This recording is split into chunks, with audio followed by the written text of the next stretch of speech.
እነዚህ ሶስት ዋና ዋና የሚባሉ ኦፍኮርስ አራት ናቸው አክቹዋሊ የወጪ አይነቶች የነበረኝን የአጭር ጊዜ የካፒታል ገበያ ተሳትፎ ውጤታማነት በእጅጉ አበላሽተውብኛል፣ ለኪሳራ ዳርገውኛል። ሰው እነዚህ በሚገባ ኮንሲደር ሳላደርጋቸው በካፒታል ገበያ ውስጥ ዘው ብዬ በመሰማራቴ ብቻ ለኪሳራ የዳረጉኝ ትርፋማነቴን ያበላሹብኝ የወጪ አይነቶች እነማን እንደሆኑና እናንተ በምን መልኩ እነዚህን ኮንሲደር ብታደርጓቸውና ወደ ካፒታል ገበያው ጆይን ብታደርጉ ትርፋማ እንደምትሆኑ እያነሳን በሚገባ ተግባራዊ ምሳሌዎችን እየወሰድን ከራሴ ተሞክሮ ልምድ እያካፈልኳችሁ አብረን የምንቀጥልበት ሁኔታ ነው የሚኖረው። ስለሆነም እነዚህ አራቱ ዋና ዋና የሚባሉ የካፒታል ገበያ ተሳትፎ ውጤታማነታችንን በእጅጉ የሚያጨናግፉ፣ የሚያበላሹ፣ ለኪሳራም ጭምር የሚዳርጉን የወጪ አይነቶች እነማን እንደሆኑና እነዚህን የወጪ አይነቶች ህጋዊ በሆነ መልኩ እንዴት ትሪት በማድረግ አትራፊነታችንን፣ ውጤታማነታችንን ማሳደግ እንደምንችል ቁጥራዊ መረጃዎችንም ጭምር እየወሰድን ተግባራዊ ምሳሌዎችን እየወሰድን አንድ በአንድ ደረጃ በደረጃ እናያለን። ሰው እናንተ ከኔ ትማሩ ዘንድ ጊዜያችሁን ሰጥታችሁ በሚገባ ብትከታተሉኝ በእጅጉ ታተርፋላችሁ። ቢኮዝ አብዛኞቻችን ከሰው ነው የምንማረው፣ ከራሳችን ብዙ አንማርም፣ ያን ያህል ልምድ የለንም።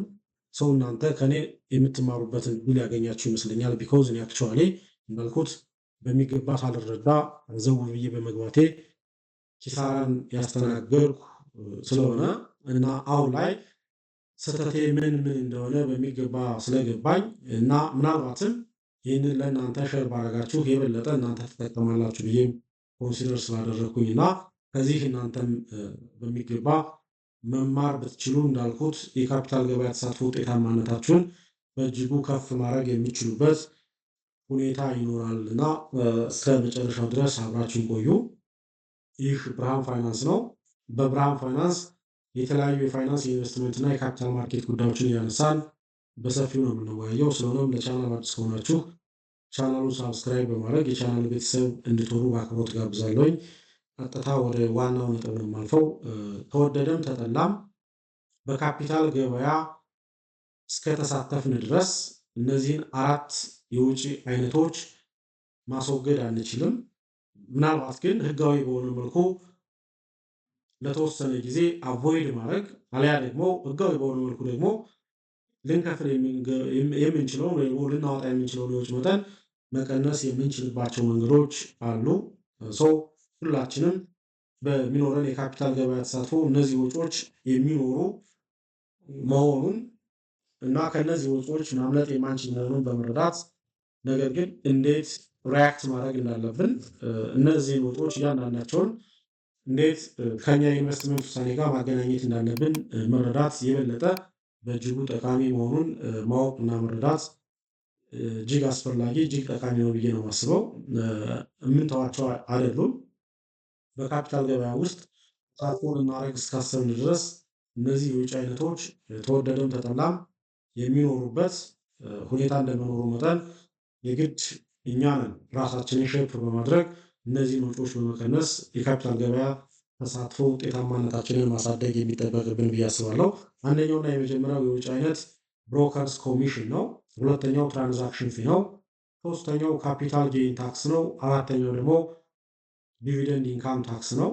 እነዚህ አጠቃላይ እነዚህ አራት ወጪዎች በካፒታል ገበያ ውስጥ የሚኖረንን የትርፋማነት መጠን በእጅጉ የሚቀንሱ አለፍ ሲልም እንዳልኳችሁ ለኪሳራ የሚዳርጓችሁና ኪሳራን እንድታስተናግዱም ጭምር ሊያደርጓችሁ የሚችሉ እንደመሆናቸው መጠን ኮንሲደር ማድረግ ይኖርብናል። እዚህ በፊት በሰራሁላችሁ ቪዲዮ በካፒታል ገበያ ውስጥ የሚኖረን ተሳትፎ ፍጹም ፕሮፌሽናል መሆን አለበት። ፕሮፌሽናል ሲባል ራሳችን ፕሮፌሽናል እንኳ ባንሆን በካፒታል ገበያ ውስጥ የካፒታል ገበያ አገልግሎት እንዲሰጡ ፍቃድ የተሰጣቸውን ተቋማት ፓርትነር በማድረግ ፕሮፌሽናል አድቫይዝን ማግኘት ይኖርብናል እንጂ የካፒታል ገበያ ተሳትፏችን ስሌታዊ ሳይሆን ስሜታዊ መሆን የለበትም። በስሜት በበሬ ወለደ አይነት ሄርድ ሜንታሊቲ መንጋ ተከታይነትን ብቻ ይዞ መግባት ለኪሳራ ይዳርጋል ብዬ እዚህ በፊት በሚገባ የሰራሁበት ቪዲዮ አለ። እሱን መለስ ብላችሁ ይዩት። ቢኮዝ ይህንን የምለው ለምን እንደው አይ ቲንክ ግልጽ ነው ብዬ አስባለሁ። በካፒታል ገበያ ውስጥ የሚኖረን ተሳትፎ እንዳልኳችሁ ፍጹም ፕሮፌሽናል መሆን አለበት ሲባል በካፒታል ገበያ ውስጥ የሚኖረን ተሳትፎ ሴንተራሊ ሪካርድድ ነው። ሲኤስዲ የምንለው ማዕከላዊ ሴንተሩ አጠቃላይ የሚኖረንን በአመቱ ውስጥ ያደረግነውን የአክሲዮን ግዥና ሽያጭ፣ የቦንድ፣ የትሬዠሪ ቢል አጠቃላይ የሰነደ መዋዕለ ንዋይ ግዥና ሽያጮቻችንን ሴንተራሊ ሪካርድ ያደርጋል። ሰው ምን ማድረግ አንችልም ማለት ነው፣ ኢቬድ ማድረግ አንችልም። ነገር ግን በኮሞዲቲ ማርኬት ስትመጡ አንዳንዶች ኤቲካልም ባይሆን የሽያጭ መጠናቸውን እየቀነሱ ቫት ሳይቆርጡ እየቀሩ ገቢዎች ሲመጡ ኢንቨንተሪያቸውን እየደበቁ የሽያጭ መጠናቸውን በማሳነስ አልፎ አልፎ ኢቬድ ሲያደርጉና የትርፋማነት መጠናቸውን ሲያሳድጉ እናያለን። በካፒታል ገበያ ውስጥ ይህ በፍጹም አይቻልም። ኢቬዲንግ በቃ አይቻልም። ቢኮዝ እንዳልኩት ኢች ኤንድ ኤቭሪ ካፒታል ማርኬት ሙቭመንታችን ካፒታል ማርኬት ተሳትፏችን ሴንትራሊ ማኔጅድ ነው። ሴንትራሊ ዲጂታል በሆነ መልኩ ሪካርድድ እንደመሆኑ መጠን መቼ የምን ያክል ብር አክሲዮን ሽጠን ምን ያክል ብር እንዳተረፍ፣ መቼ የምን ያክል ትሬዠሪ ቢል ገዝተን ሽጠን ምን ያክል እንትን እንዳገኘን፣ መቼ ምን አይነት ቦንዶችን ገዝተን ሽጠን ምን እንዳደረግ ሴንትራሊ ማኔጅድ የተደረገ ሴንትራሊ አክሰስ መደረግ የሚችል ዳታ እንደመሆኑ መጠን ኢቬድ ማድረግ እንደማይቻል አንደኛ ሁላችንም ማወቅ ይኖርብናል። ፕላስ ግን ህጋዊ በሆነ መልኩ ኤቭሪዋን አበበ ከበደ ብቻ ሳይሆን ኤቭሪዋን ህጋዊ በሆነ መልኩ የነዚህን የወጪ መጠን አቮይድ ማድረግ ወይም ደግሞ ሚኒማይዝ ማድረግ ግን ይቻላል ነው። ግን እንዴት ነው አቮይድ የምናደርጋቸው፣ እንዴት ነው ሚኒማይዝ የምናደርጋቸው የሚለው ግን እንዳልኩት ፍጹም ፕሮፌሽናሊቲን ይጠይቃል። በበሬ ወለደ ወሬ ገብተን የሚኖርብንን የካፒታል ጌይን ታክስ፣ ዲቪደንድ ኢንካም ታክስ፣ ብሮከርስ ኮሚሽን እና ትራንዛክሽን ኮስትን ሚኒማይዝ ማድረግ ላንችል እንችላለን። ቢኮዝ የገባንበት እነዚህ አይነት ወጪዎች አሉ ብለን ሳናስብ ሊሆን ስለሚችል፣ ነገር ግን እነዚህ ወጪዎች እንዴት ሌጋሊ አቮይድ አስዌላስ ደግሞ ሚኒማይዝ መደረግ ይችላሉ ብለን ካየን ግን ሌጋል በሆነ መልኩ ኤቭሪ ማርኬት ፓርቲሲፓንትስ ካን አቮይድ ኦር ደግሞ ሚኒማይዝ ዘ ኢፌክት ኦፍ ሰች ኤክስፔንስስ ሌጋል በሆነ መልኩ ግን ማስወገድ ወይ ደግሞ ሚኒማይዝ ማድረግ የምንችልበት እድል አለ። ማስወገድ ሲባል እዚህ ጋር ግን 100% ማለት አይደለም። ፎር ዘ ታይም ቢንግ ሽፍት ማድረግ ሊኖር የምንችለው አይነት ወይ ደግሞ ለሌላ ጊዜ ማዛወር የምንችለው እና ከዘንድሮ የግብር ክፍያ 100% ራሳችንን ሰኪውር የምናደርግበት ሁኔታ አለ። ዳት ኢዝ ኮልድ አቮይዳንስ ፎር ዚስ ይር። ሌጋል የሆነ አቮይዳንስ ነው። ግብር አንከፍልም። ግብር ያልከፈልነው ግን ኢቬድ አድርገን ሳይሆን አቮይድ አድርገን ነው። አቮይድ ማድረግ ሌጋሊ ስለሆነ ይቻላል። ይህንን ሁሉ ዙሪያ መለሱ ማድረግ የሚቻለው እንዳልኳችሁ የካፒታል ገበያ ተሳትፏችን ፍጹም ፕሮፌሽናል ሆኖ ከመጣ ብቻ መሆኑን በሚገባ መረዳት ነው። እያንዳንዳችን በካፒታል ገበያ ውስጥ የሚኖረን ተሳትፎ እንዳልኩት ፍጹም ፕሮፌሽናል እንዲሆን እመክራለሁ። ፍጹም ፕሮፌሽናል ካልሆነ መጠቀም የምንችልበት እድል እጅግ በጣም ጠባብ ነው። ቢኮዝ ኢንቨስት ያደረገው ሁሉ አያተርፍም። ኢንቨስት ያደረገው ሁሉ አያተርፍም ማለት ኪሳራን ያስተናግዳል ማለት ነው። በካፒታል ገበያ ውስጥ ሞር ኦፍ ፕሮፊታብል የሚሆኑት እነማን ናቸው? ፕሮፌሽናልስ። እያንዳንዱን የገበያ አዝማሚያ፣ የገበያ ትሬንድ፣ የገበያ ውሎ፣ አመታትን ያለፈ የገበያ ታሪክ፣ የተቋማትን የፕሮስፔክተስ፣ የኦዲትድ የተደረገ ፋይናንሻል ስቴትመንት በሚገባ ማንበብ መተንተን የቻሉ ሰዎች ሞሮፍ ትርፋማ ሲሆኑ ስሜትን መሰረት አድርገው ጎረቤቶቻቸው ስለገዙ፣ ጓደኞቻቸው ስለገዙ፣ አበበ የሚባል ከበደ የሚባል ጓደኛው ስለገዛ ወይ ደግሞ ከበደ ኤ ወይ ደግሞ ቢ የሚባል ባንክ ትልቅ የሚባል አመታዊ ትርፍን ሪፖርት ስላደረገ ብቻ አክሲዮንን ገዝተን ጆይን የምናደርግ ከሆነ ግን ምናልባትም እንዳልኩት ከትርፋማነታችን ይልቅ ኪሳራማነታችን አመዝኖ ያለንን ሀብትም ልናበላሽ የምንችልበት ሁኔታ ሊኖር ይችላል። ስማች አስ ፖሲብል ፍጹም ፕሮፌሽናል ሆነን ጄኒን ሆነን የካፒታል ገበያ ተሳትፎን ማድረግ ለትርፋማነታችን በእጅጉ ጠቃሚ ከሆኑ ነገሮች ውስጥ አንዱ መሆኑን እንድትረዱልኝ በሚገባ ለማሳሰብ እወዳለሁ። ያንዳንዳቸውን ያየናቸውን እነዚህን እያንዳንዳቸውን ነገር በቁጥር ለማየት ያክል ወደዚህ ነው የምንመጣው። እነዚህን ቁጥራዊ መረጃዎች እንወስዳለን። ኮመን ናቸው። ሁሉንም ለመረዳት ያክል ያ ማለት ብሮከሬጅ ኮሚሽን፣ ትራንዛክሽን ፊስ፣ ዲቪደንድ ኢንካም ታክስ እና ካፒታል ጌይን ታክስን እያንዳንዳቸውን ለመረዳት አንድ አይነት ቁጥርን ለመውሰድ እንሞክራለን። ወደዚህ ስንመጣ አንደኛው የምናገኘው የምንወስደው ዳታ ኤግዛምፕላችን የኢንቨስትመንት አይነታችን ኢንቨስት ያደረግንበት አክሲዮን መደበኛ የባንክ አክሲዮን ነው።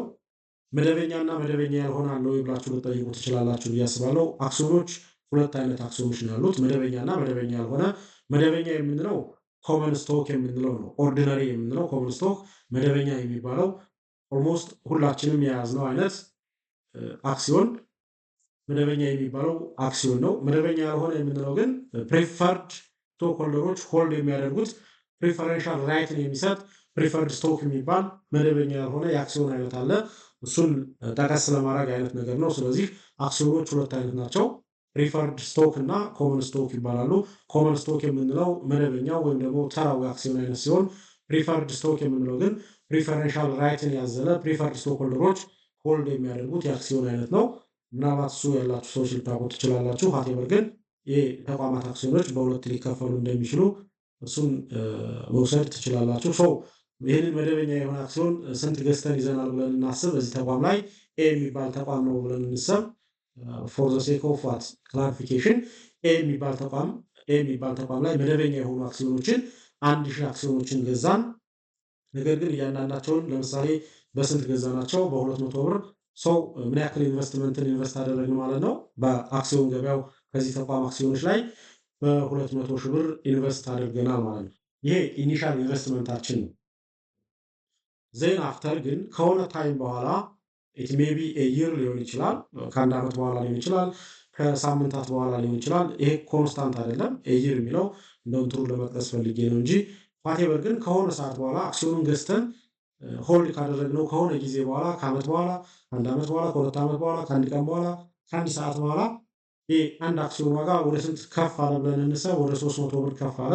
ዜን አሁን ላይ ያለን ማርኬት ካፓችን ወይም ደግሞ ማርኬት ካፒታላይዜሽን ከረንት ቫሊዩ የኢንቨስትመንታችን ከረንት ቫሊዩ ወደ ስንት አደገ? ባንዴ ወደ 300 ሺህ ብር አደገ ብለን እንሰብ።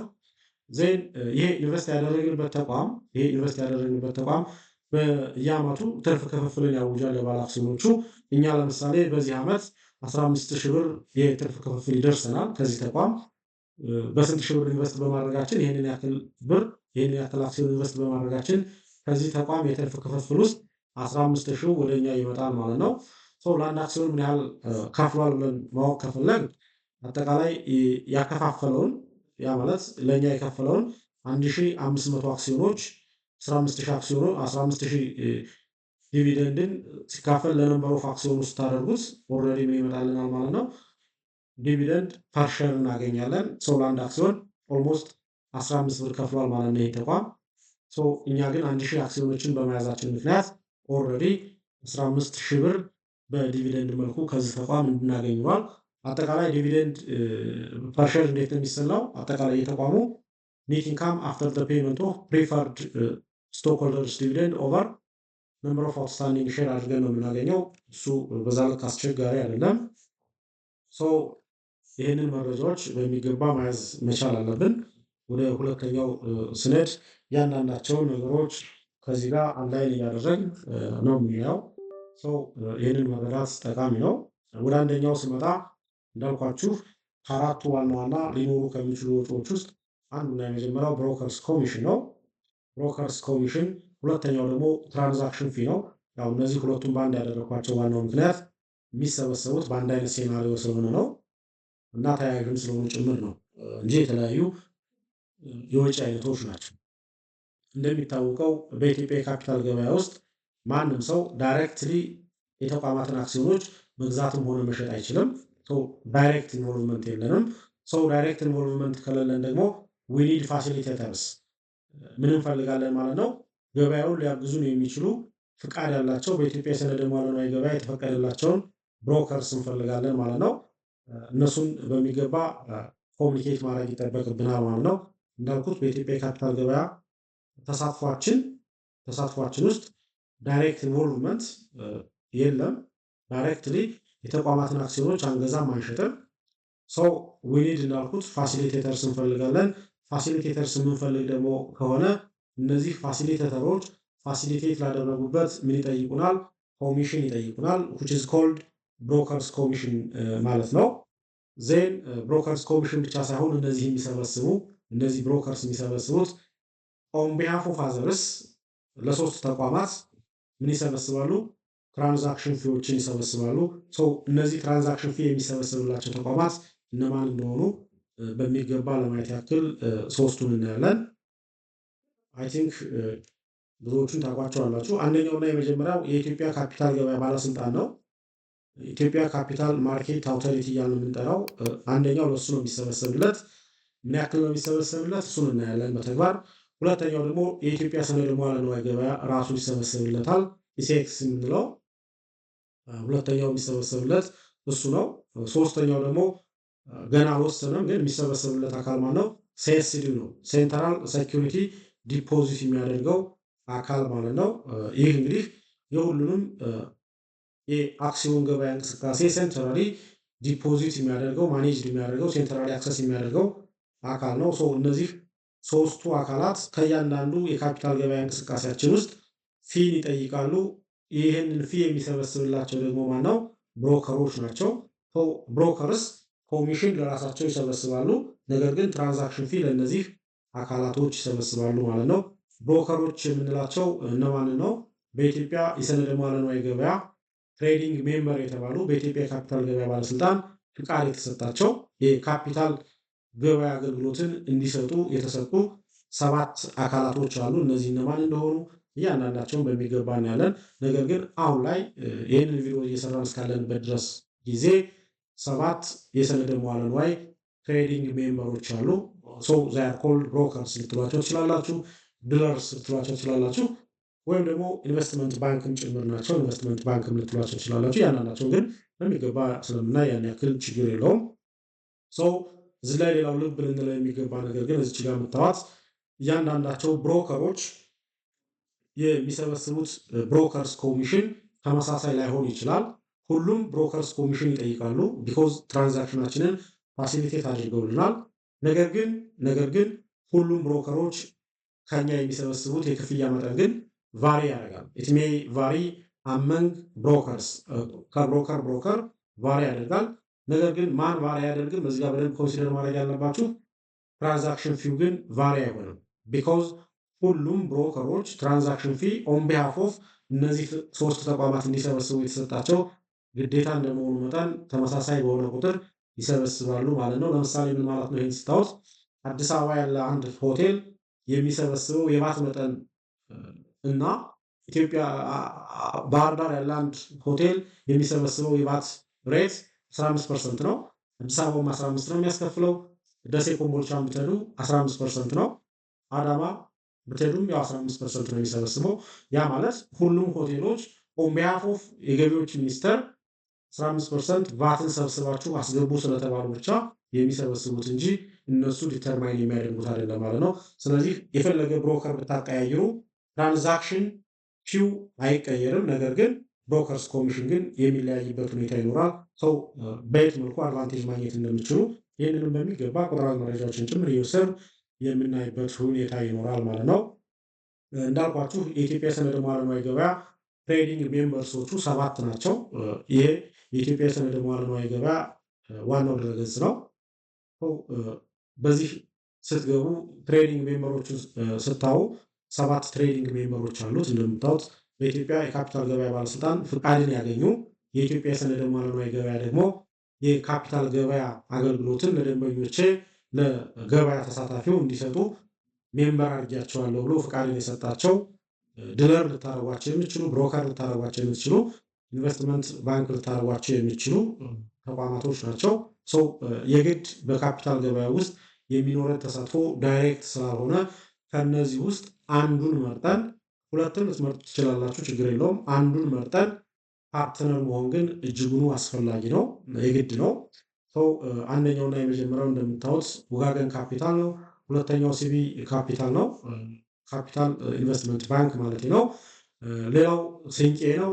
ሌላው አዋሽ ኢንቨስትመንት ባንክ ነው፣ ካፒታል ኢንቨስትመንት ባንክ ነው። ሌላው ማነው?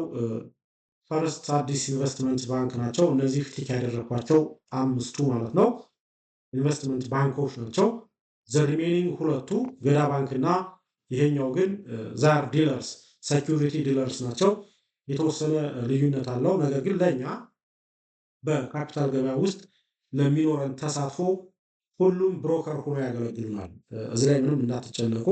የትኛውንም ፓርትነር ብታደርጉ ካፒታል ሲቢ ካፒታልን ብታደርጉ ገዳ ሴኩሪቲ ዲለርስ ሁሉም ምን ያደርጉላችኋል ነው ዘይ ፋሲሊቴት ዩር ትራንዛክሽንስ በካፒታል ገበያ ውስጥ የሚኖራቸውን የግዥና የሽያጭ ሂደት 100% ፋሲሊቴት ማድረግ የሚችሉ ፍቃድ ያላቸው ናቸው።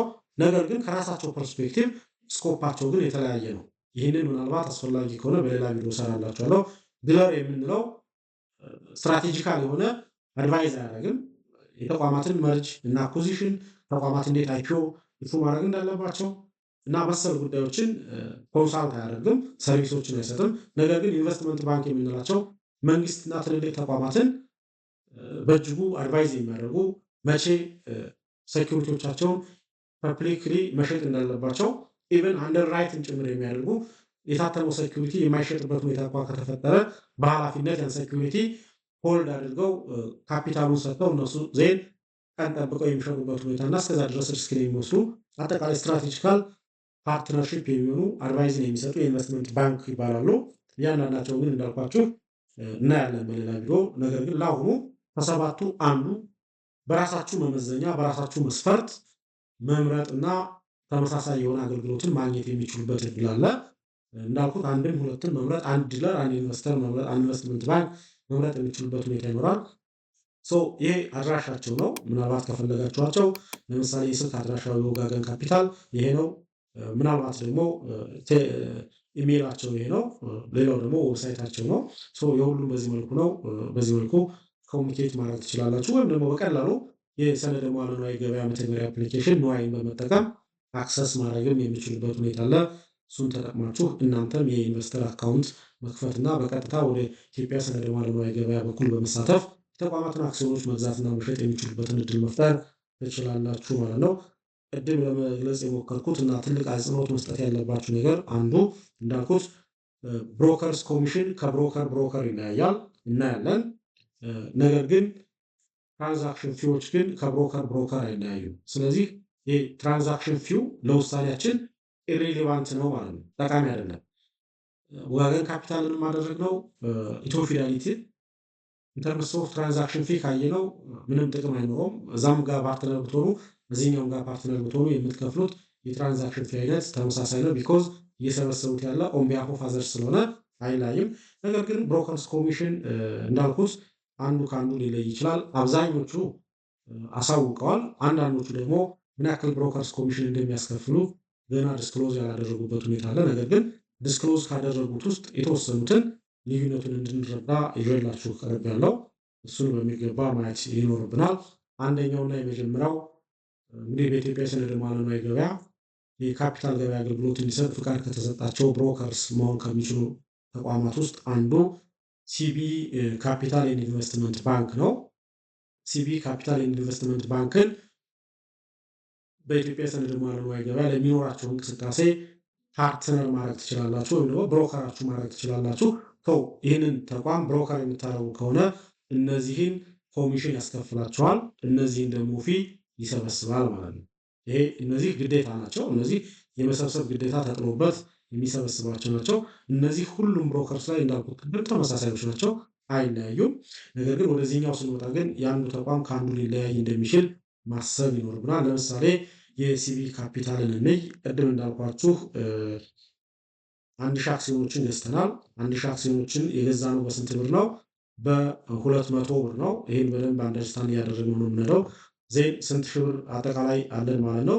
200 ሺህ ብር ነው። አጠቃላይ የ200 ሺህ ብር ኢንቨስትመንት አለን ማለት ነው። እዚጋ በደንብ አንደርስታንድ እንድታደርጉልኝ።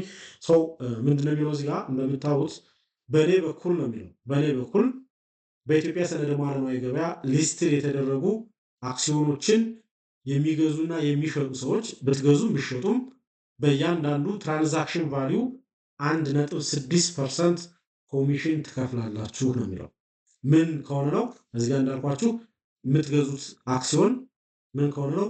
በኢትዮጵያ ሰነደ መዋዕለ ንዋይ ዋናው ገበያ ወይም ደግሞ ግሮዝ ገበያ ላይ ሊስት የተደረገ ተቋም ለምሳሌ ከነማን አሁን የነማንን ተቋም አክሲዮን ገዙና ብትሸጡ ማለት ነው። አሁን ለምሳሌ የአዋሽ ባንክ፣ የቴሌ፣ የገዳና የወጋገን።